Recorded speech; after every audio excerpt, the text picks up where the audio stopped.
Mister Akash. ஓ நீயா? என்ன சும்மா வந்திருக்க? ஸ்கிரிப்டை முடிச்சிட்டேன். சரி வா, வேணா விடுவா போகிற சொல்லிட்டு போ.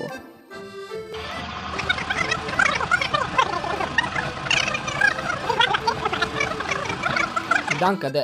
இது கிரிப்பிங்கான ஒரு ஸ்க்ரீன் பிளே கொண்டு போனால் பயங்கரமாக இருக்கும். எப்படி கதை ஓகேவா? நீ மாற்ற வேண்டியது 3 இம்பார்ட்டன்ட் திங்.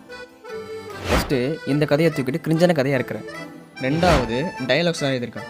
நான் தான் எப்படி எழுதியிருக்கேன்? போன கதை மாதிரி இல்லாமல் டீசெண்டாக டபுள் மீனிங்லாம் போடுற, பேட் வேர்ட்ஸ்லாம் போடுற, அப்போ தான் ரீச் கிடைக்கும். 3வது மியூசிக்கு மியூசிஷியன் ஒருத்தர் அவர் பார்த்து பாரு. நீயே போடுற, கிடைக்கிற பாத்திரம் பண்ட பாத்திரம் எடுத்து நீயே மியூசிக் போடுற, அப்போ தான் இன்டர்வியூ கூப்பிடுவாங்க. ஆமாம், இது 3த்தையும் பண்ணிவிட்டு இந்த கதை மொக்கையாக இருக்குன்னு உனக்கே தெரியும். ஆனால் உனக்குன்னு ஒரு சேனல் வச்சுப்பா பார்த்தியா, அதில் இந்த மூவி சூப்பராக, இந்த படம் சூப்பராக இருக்கும் பாருங்க அப்படின்னு நீ ஒரு ஃபால்ஸ் ப்ரோபகண்டாவாக பண்ணுற.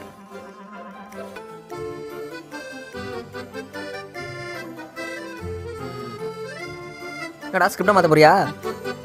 எனக்கு ஜென்யூனாக பார்க்குற 200 பேர் போதுண்டா. அப்போ கடைசி வரைக்கும் ஃபேமஸ் ஆக மாட்டடா.